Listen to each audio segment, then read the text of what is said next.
Bienvenidos a Nielsen Buján Presenta. Nielsen Buján Presenta llega a ustedes gracias a... Muy buenas noches a todos, gracias, bienvenidos por acompañarnos en un programa de inicio de semana. Arrancamos Nielsen Buján Presenta, agradeciendo a nuestros patrocinadores Sapore Trattoria. Visítenos en nuestro local que está ubicado en la Plaza de la Democracia. Ahí está atendiendo su dueño, su propietario David, a todos ustedes de manera de servicio de domicilio, y también les pueden contactar. Y también a Claro Corporativo, que hace posible tener esta comunicación tan segura. La verdad que con este internet móvil de maravilla que funciona muy bien, contáctelos a Claro Corporativo. Y por último a Repostería Lutis, nuestros amigos de Lutis Repostería, esta repostería artesanal. A María Fernanda Brenes, gracias por hacer posible que este programa llegue a cada uno de ustedes. He invitado a un amigo, tenía tiempo de que no refrescábamos temáticas. Por allá se me había ya hasta extraviado el rumbo, pero como le he visto por los medios internacionales, entonces ahí fue fácil de lograr contactarlo. Federico Villalobos es un hombre apasionado por el tema de la infraestructura, que también no solamente apasionado, sino le gusta ir más allá de este análisis y observar un poco los comportamientos de las realidades mundiales y de Costa Rica. Es socio de Deloitte en el tema de infraestructura y me acompaña esta noche. Federico, gusto saludarte. Nielsen, encantado de estar acá, de acompañarte a hablar de un tema pues tan interesante. Para muchos, Costa Rica, y no creo que eso se esconda entre tanto papel, nosotros tenemos un rezago importante en la inversión de infraestructura. Desde data muchas administraciones, y eso tal vez es que no lo queramos mencionar, pero es un antecedente importante para mencionarlo, de esta nueva vida, Federico. ¿Cuánta implicación ha tenido el haberse tal vez quedado rezagado o pegado en algún punto o en algunos puntos para lo que vivimos hoy? Sí, eso, bueno, qué interesante, y nada más recapitulo rápidamente. La Costa Rica digamos, de los 80s para acá cambió radicalmente, sobre todo para los que la vivimos, si nos acordamos, digamos, en todo lo que tiene que ver el comercio, la industria, las actividades de entretenimiento, todo cambió. O sea, el ojo que antes se impresionaba afuera con un centro comercial en Estados Unidos ya no se impresiona porque lo tiene aquí. O sea, todo cambió hacia ese lado. Sin embargo, en infraestructura y sobre todo la de transporte, el ojo sigue siendo el mismo que el de los 80s. Entonces ahí vemos que hubo, digamos, un despegue de diversificación de la economía por un lado, pero todo ese tejido de infraestructura, principalmente en la parte de transporte, incluso podríamos decir el tema de agua también, se quedó pegado, digamos, en aquellos tiempos. Ahora, para la coyuntura actual, pues sin duda es mejor, digamos, haber estado con una infraestructura, digamos, más eficiente, aunque yo señalaría que por dicha, digamos, por el sistema que tenemos, en la parte de salud nos ha tomado bien. Es muy probable que tengamos ahora que pasar hacia un sistema de salud que tenga una capacidad instalada, digamos, un tanto sobrada, por decirlo de alguna manera, para poder atender estos eventos.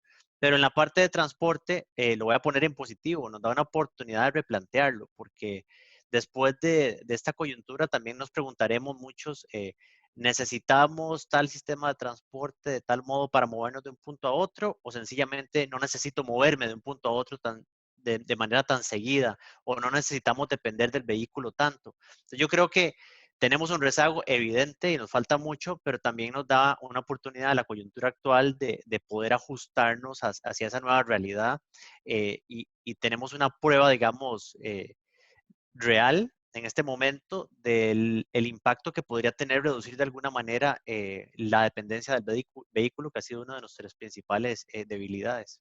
¿Podrías entonces, porque lo que estás planteando es un gran reto país, y es dibujar nuevas rutas en el sentido de esos proyectos, donde quizá no sea el proyecto de 1980 el que haya que aplicar ahora, sino el del 2022, ¿verdad?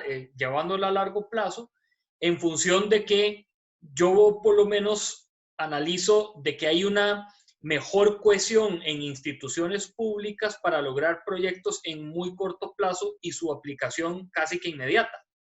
Sí, correcto. Bueno, esa es una gran ventaja que tenemos ahora. Yo creo que la coyuntura nos ha alineado un poquito más a movernos más rápido en actuar y ahí tenemos que tener presente dos cosas. Qué bueno, digamos, esa velocidad es lo que necesitamos porque muchas veces en el pasado hemos tenido, sobre todo en infraestructura, la mala costumbre de que queremos hacer todo en 4 años y si luego cambian digamos, el gobierno de turno, ya no quiero seguir con el proyecto que traía el gobierno anterior porque no es de mi color y nos vamos en eso que no tiene ningún sentido. Eso por un lado. Pero también al avanzar más rápido ahora tenemos que tener el cuidado de hacerlo de una manera eficiente y fiscalmente sostenible. A veces nosotros los economistas decimos, proyecto de infraestructura genera desarrollo, y es cierto, sí, en el corto plazo, pero también un proyecto que esté cargado de sobrecostos o un proyecto que realmente no sea necesario termina convirtiéndose en un lastre para la hacienda pública. Entonces hay que tener ese cuidado, digamos, y ese equilibrio de pues no frenar las cosas, pero también hacerlas de buena manera.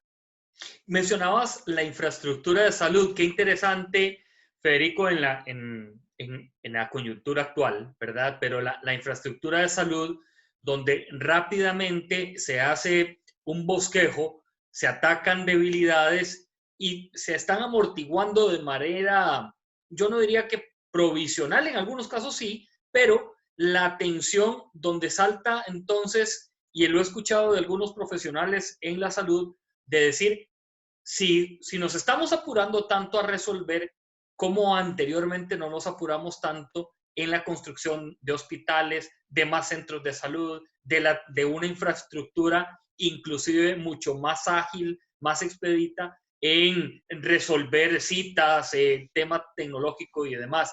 ¿Te ha llamado la atención esta burbuja ahí de cómo ha funcionado y está dando muy buenos resultados?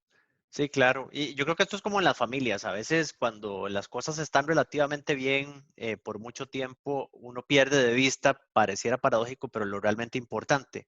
Y nos ha costado ponernos de acuerdo en mucho tiempo y esperemos que se abra la ventana para ahora sí hacerlo. Y creo que en el tema de infraestructura de salud, y podemos hablar más adelante de esquemas para desarrollar esto, se abre una oportunidad porque ya no requerimos necesariamente el sistema que tenemos ahora y es que globalmente nos hemos optimizado mucho y hemos tratado de utilizar los recursos de la manera más eficiente posible, pero sin considerar que habrá eventos como este que demandan que los sistemas de salud tengan, pues evidentemente una capacidad, un exceso en la capacidad para poder atender esto. Y yo creo que no solo en salud, sino en todo tipo de infraestructura, vamos a tener que hablar más de esa redundancia y resiliencia de la infraestructura para soportar, digamos, este tipo de eventos, no solo de salud, sino de otra naturaleza que puedan presentarse actualmente y que nos, digamos, limiten esa fragilidad que ha demostrado tener el sistema a nivel global, ¿no? En este caso.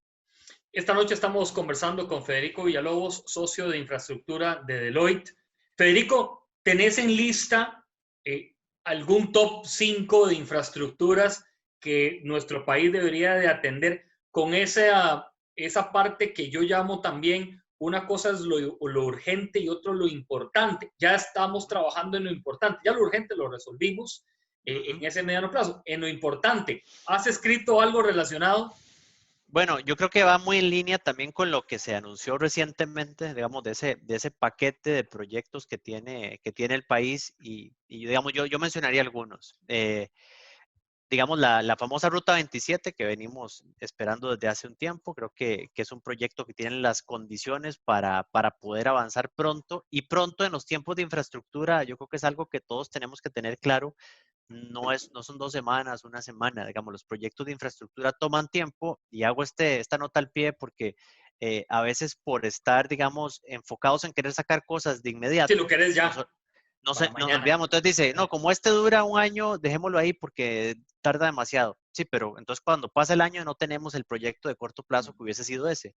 Entonces tenemos la ruta 27, tenemos la ruta a Cartago, que digamos ya está en camino con estudios, la ruta 32 desde digamos, desde el San José hasta Río Frío, que todo ese componente ya entraría bajo estudios mediante una iniciativa privada. Ahí llevamos 3. El tren eléctrico de pasajeros del área metropolitana.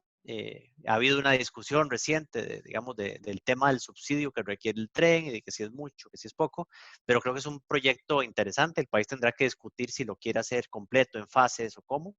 Esos, digamos, son relevantes. Y, digamos, añadiría el tema de San José San Ramón, que tiene algunas obras que van a empezar puntuales.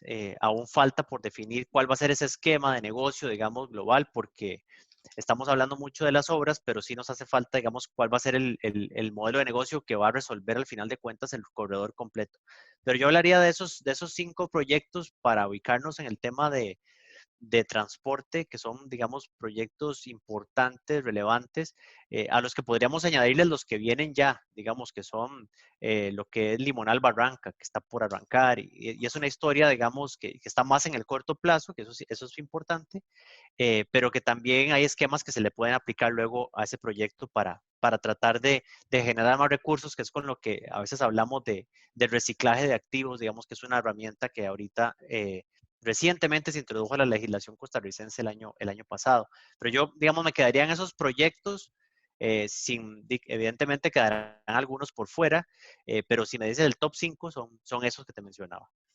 Voy a abrir un medio capítulo. Yo sé que ese capítulo es como para una historia y muchas conversaciones, que es Habdeba, ¿verdad? El puerto. Yo sé que nos va a dar para mucho, pero no tenemos ese plazo. Pero en lo que has podido analizar del seguimiento de Habdeba, sabemos del estado financiero que tiene, de la condición que vive, inclusive de su competidor que lo tiene ahí enfrente, de todo lo que ha acontecido alrededor de sus tarifas, de su infraestructura, regulaciones y demás.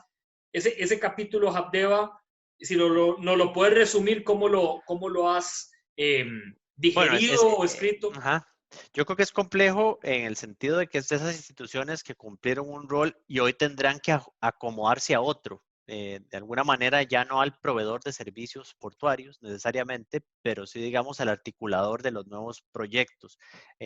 Habdeba recientemente o está ahorita en el proceso de seleccionar, digamos, a quien desarrolle el estudio para una marina y puerto de cruceros mediante APP o concesión en el Caribe, que me parece que es digamos, una iniciativa interesante que también tendrá que validarse respecto a las condiciones actuales, porque ya ahora todo, digamos, que entra en una nueva realidad. Si vamos a desarrollar un puerto de cruceros y marina, bueno, ¿cuál va a ser la demanda? ¿Cuáles van a ser los nuevos cuidados? ¿O tiene o no tiene sentido hacer ese proyecto? También uno se lo preguntaría. De hecho, es interesante, Federico, en que me imagino que lo que ya habían escrito hay que ponerlo no en el basurero, pero sí muy largo, porque hasta el mismo comportamiento del crucero interno, la atención, eso que decías, los restaurantes, toda la infraestructura alrededor es de cero. Sí, totalmente. Todo cambió, sí, todo cambió. Entonces ahora viene una redefinición, que por eso decíamos, como decíamos antes, no es que uno celebre el no tener cierta infraestructura, pero viéndole lo positivo, el no tenerla nos da la oportunidad de reajustarla, claro. Exactamente, sí. Ajustarla a esa realidad nueva.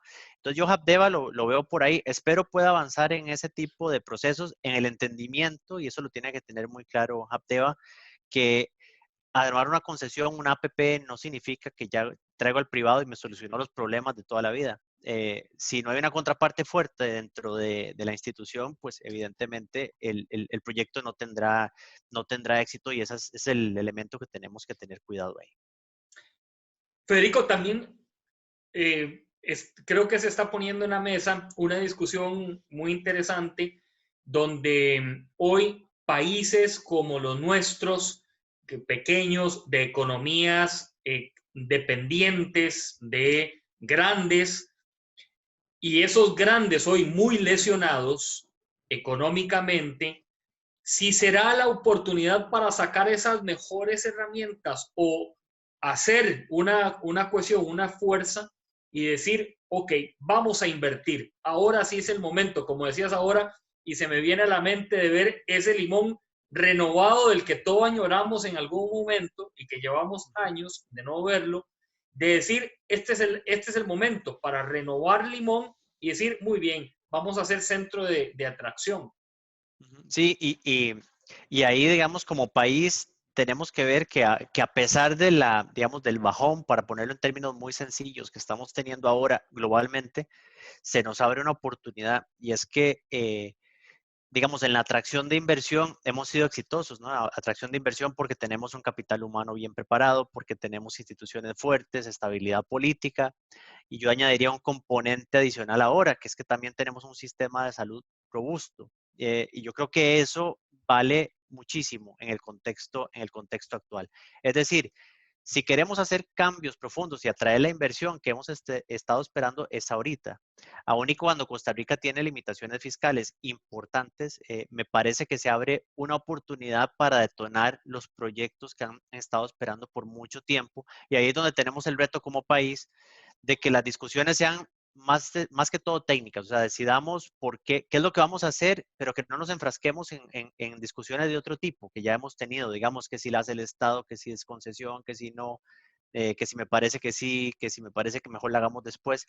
Yo creo que ahí es donde tiene que privar la técnica, pero tenemos una oportunidad muy interesante por el posicionamiento que estamos teniendo ahora, sin dejar de lado que somos un Estado con limitaciones fiscales importantes. Es decir, no podremos tener todo, entonces tenemos que buscar de la manera más eficiente, pues cómo desarrollarlo, pero sin duda se abre una ventana interesantísima. Se abre también esa ventana que se llama concesión y para algunos dicen no es el momento porque el gobierno, además de estar endeudado y sobre endeudado con la situación fiscal que acarreamos y demás, y nos ponemos a concesionar, no es el momento, dicen algunos. Otros opinan diferente. ¿Cuál es tu versión? Bueno, yo creo en concesión primero, y esto vale recalcarlo porque yo creo que es importante decirlo una y otra vez.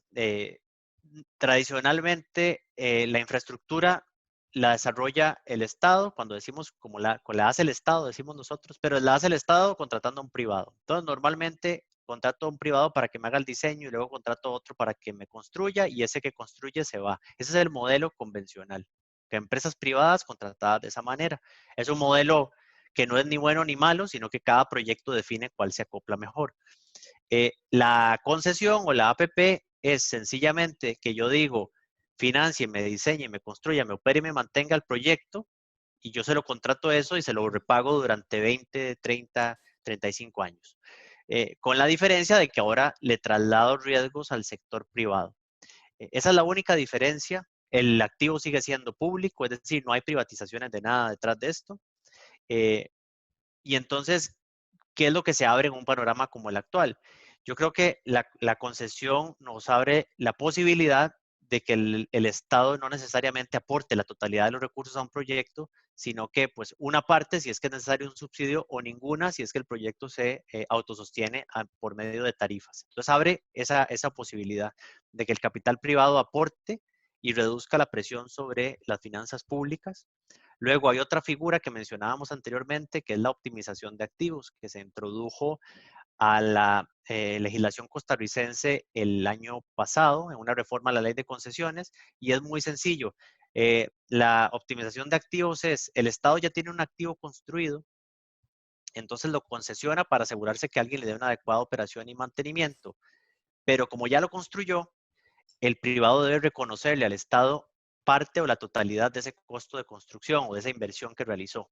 Entonces, automáticamente tengo a alguien que me mantiene y evita problemas como el del Puente de la Amistad o estos proyectos que lamentablemente terminan abandonados.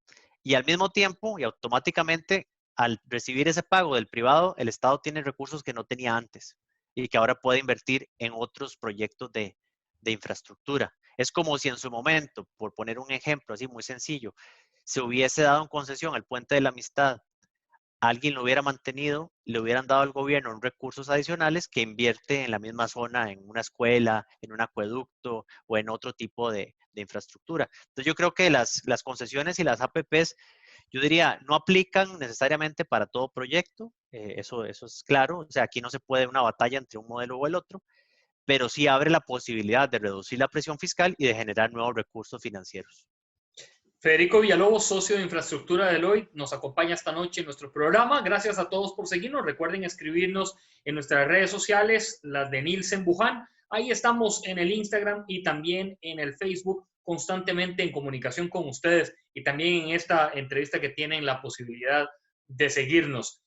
Hay temas, Federico, que de alguna u otra manera debemos de verlos ya más próximos y no tanto a ese largo plazo, porque para muchos tal vez la dinámica de concesión no la conocen, pero se lleva su tiempo, o sea, esa es la dinámica de ella como tal, por lo menos en nuestro país también, además de que estamos pasando por un proceso interesante que es el nombramiento de la Contralora, ¿verdad? O la persona que va a estar en la Contraloría General de la República y quien al final es el que le da el check final o el puntillazo ahí para que el proceso continúe.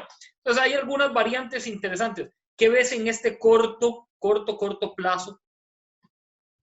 Sí, yo creo que en el corto plazo, en el tema de infraestructura, pues yo creo que las denominadas obras impostergables de la Ruta San José-San Ramón tienen la oportunidad de arrancar en el muy corto plazo. Digamos, son proyectos puntuales dentro de la carretera, pero que vendrían, digamos, a generar una dinámica interesante. Luego tenemos también el paso a nivel de Taras-La Lima, que ese es otro proyecto, digamos, que podría arrancar pronto. Y uno muy relevante, sobre todo para la zona de Guanacaste y Punta Arenas, que es toda la ampliación de Limonal-Barranca, que es, digamos, convertir todo el corredor en lo que ya conocemos de Cañas a Liberia. Esos son proyectos que vienen en el, digamos, si lo ponemos entre comillas, en el inmediato plazo y que me parece que traerían una dinámica interesante. Y ahora bien, los proyectos que se tardan un poco más, yo diría que si bien se tardan, generan impactos en corto plazo que muchas veces no vemos. Por un lado, si yo tengo certeza, y ahí es donde digamos que tenemos esto de igual que en la política monetaria, solo que hablando de infraestructura, la credibilidad es súper importante.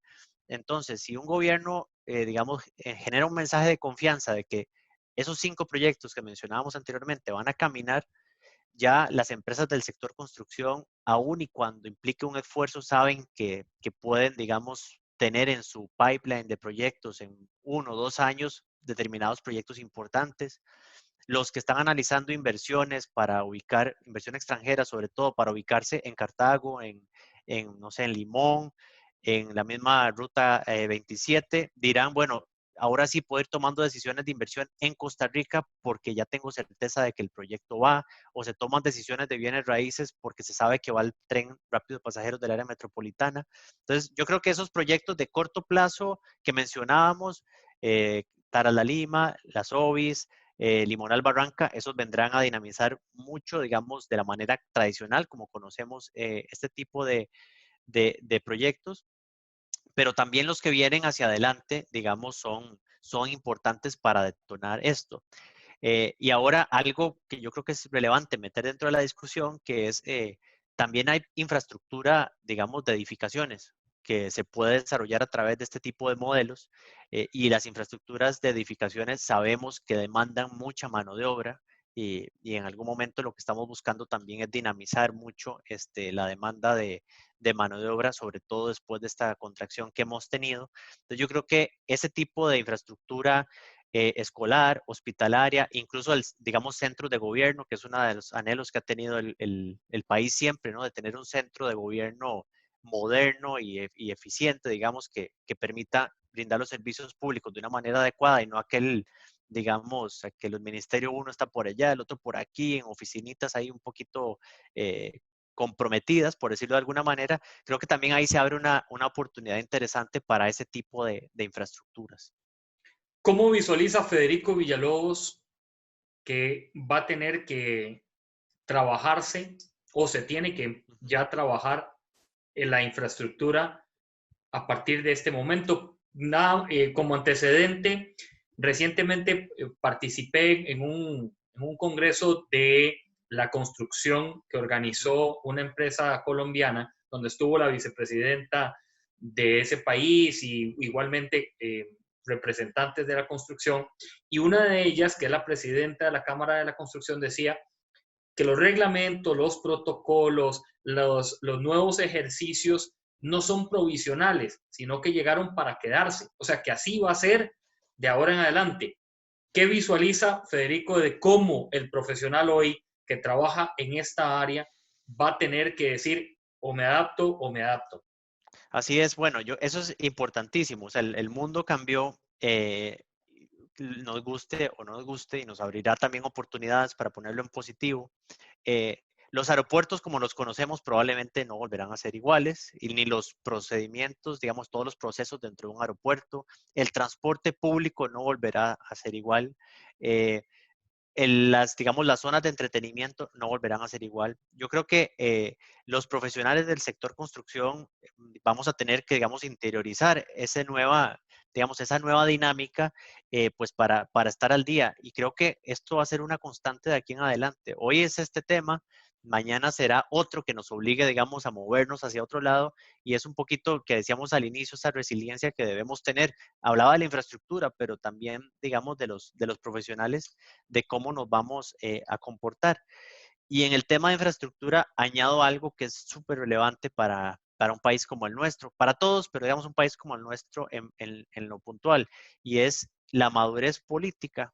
Y cuando digo madurez política, no hablo solo de los, digamos, de los tomadores de decisiones, sino que también el ciudadano. Y es que vienen proyectos relevantes, unos que van a avanzar, otros que tendrán que prepararse, pero estamos en el 2020, cuando no nos demos cuenta, estamos en el 21, que es un año electoral. Y yo creo que ahí es donde tenemos que tener la madurez de romper digamos, o mejor dicho, de mantener la rueda y de no seguir rompiendo, digamos, ese movimiento de que llega el ciclo electoral, no me gusta el proyecto aquel porque es del color del otro, y ese tipo de elementos, yo creo que ahí tenemos la oportunidad de demostrar que el mensaje que estamos dando ahorita de nuevos proyectos es real como país, así como hemos hecho en la atracción de inversión extranjera, que aunque tengamos nuestras discusiones, las políticas se mantienen independientemente de quién esté, inversión extranjera o digamos, promoción de exportaciones. Yo creo que en infraestructura es el gran reto que tenemos. Digamos, es lo que no se ve, lo que no está escrito en ningún lado, pero es lo que están mirando desde afuera y lo que va a permitir que los proyectos caminen con éxito. Si el otro año, por más que le pongamos empeño, empezamos en las mismas discusiones y tratando de que un proyecto no avance u otro por puro, digamos, criterio no técnico, por decirlo así, pues ahí sería muy, muy complicado. Creo que se nos abre una oportunidad de mostrar madurez y una nueva forma de pensar. Federico, quiero terminar con esta pregunta. La hemos hecho a todos nuestros entrevistados, así que tranquilo, no es una película tampoco que le vaya a decir si usted va con un partido del otro ni con un equipo otro, pero Sí. eh, estás en una mesa de dibujo y Nielsen te entrega un papel de estos de rotafolio con un lapicero. ¿Qué nombre le pondrías a un libro que vas a comenzar a escribir hoy? Vamos a ver. Yo diría que hoy, y yo creo que va en línea con lo que hemos hablado, sería voy a poner un título que probablemente no se venda, pero es lo que estoy pensando, Nielsen. ¿Está bien? Es, No, ¿quién quita? ¿Quién quita? sí, sí, sí. Yo diría la reforma del Estado pendiente y un poquito señalando el reto que tenemos actual. Y le voy a poner un nombre arriba con esto que le ponen colores a veces a los libros. Sí, sí, sí. Ejecutar la reforma del Estado pendiente, porque el país tiene un reto hace poco más, hace casi 40 años, 40 años, sí, en la crisis del 80, el país a través de la crisis tuvo, digamos, el incentivo a cambiar, diversificó exportaciones, cambió su sistema productivo, pero ahí quedó, digamos, y muy exitoso, pero nos quedó pendiente la parte de reformar el sector público de manera tal que se adapte, digamos, a esas necesidades. Y yo creo que esta nueva coyuntura nos da esa oportunidad de hacer un Estado más eficiente y que se fortalezca en esas áreas que han demostrado ser vitales para atender eventos como el actual. Ejecutar la reforma del Estado pendiente por Federico Villalobos. Ahí queda, ahí queda. Ya aquí queda registrado y entonces lo vamos a repasar en un tiempo para ver si ese libro ya salió a la venta y buscarlo en las librerías. ¿Eh? Así es, así es. Librerías, o bueno, yo creo que Federico va a ser más en digital, me parece. Lo vamos a encontrar en una aplicación. Los que tenemos algunos más años, si nos gusta oler el Sí, papel. sí, todavía. Pero Sí, claro. Pero yo sé que eso cambió, yo sé que eso cambia. Federico, te mando un abrazo. Gracias. Igualmente, saludos y un gusto estar acá contigo, Nielsen. Muchísimas gracias a Federico Villalobos, él es socio de infraestructura de Deloitte, esta noche nos acompañó. A ustedes también, gracias por su compañía, los espero mañana a las 8 de la noche, aquí vamos a estar. Por cierto, nuestro invitado de mañana es el señor Otto Guevara Wood, así que los vamos a esperar, este hombre que le encanta la política y también el análisis de algunas otras aristas, así que a las 8 de la noche aquí Nielsen Buján presenta. Buenas noches. Nielsen Buján Presenta llega a ustedes gracias a...